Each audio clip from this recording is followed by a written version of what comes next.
నీవు ధ్యానాన్ని ప్రారంభించినందుకు భగవంతుడికి ధన్యవాదాలు. లేనట్లయితే అది నా లోపమేనని నేను భావించి ఉండేవాడిని. ధ్యానాన్ని నీవు ఆరంభించావు కనుక నీటి బుడగ కన్ను త్వరలోనే నీటి ముఖాన్ని చూస్తుంది అని నేను గాఢంగా నమ్ముతాను. భగవంతుడు నీకు పట్టుదలను, నిలకడను ప్రసాదించుగాక.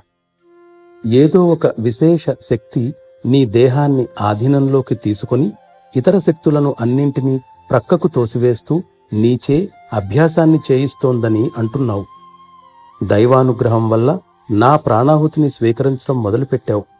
నా ప్రార్థన ఇప్పుడు ఫలప్రదమవుతోందని ఇది నిరూపిస్తోంది. నీ ప్రగతికి ఇదొక మంచి చిహ్నంగా భావించవచ్చు. కాని ఆ విధంగా ఉన్నప్పుడు నీవు తన్మయత్వ స్థితిని, తేలికదనాన్ని అనుభవించకపోవడానికి గల కారణం మాత్రం కనబడటం లేదు. ప్రాణాహుతి పద్ధతి ద్వారా వ్యాధులు అభ్యాసీ దేహంలో ఎన్నటికీ ప్రవేశించవనే గట్టి నమ్మకం కలిగి ఉండు. ఇది నా అనుభవం. నా గురువర్యుల అనుభవం కూడా ఇదే. అంతేకాక కొన్ని వ్యాధులు నిర్మలీకరణ ఫలితంగా నిశ్చయంగా బయటకు పోతాయని అనేకసార్లు అనుభవపూర్వకంగా తెలిసింది.